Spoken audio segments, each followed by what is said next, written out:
پہلی گزارش یہ ہے کہ علم سے مقصود اللہ کی رضا، اللہ کے رسول صلی اللہ علیہ وسلم کی رضا اور عمل صالح۔ اگر انسان کے پاس علم ہو اور عمل صالح نہ ہو تو یہ علم وبال ہے، علم ہو اور اس کے مطابق عمل ہو تو یہ علم نافع ہے۔ اللہ تعالی ہم سب کو علم نافع عطا فرمائے۔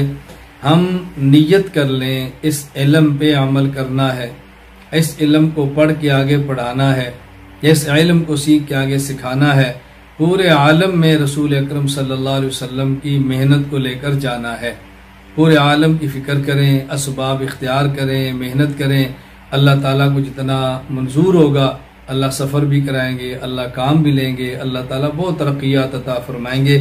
تو علم سے مقصود عمل ہے، اور عمل سے مقصود اللہ کے رسول صلی اللہ علیہ وسلم کی رضا ہے۔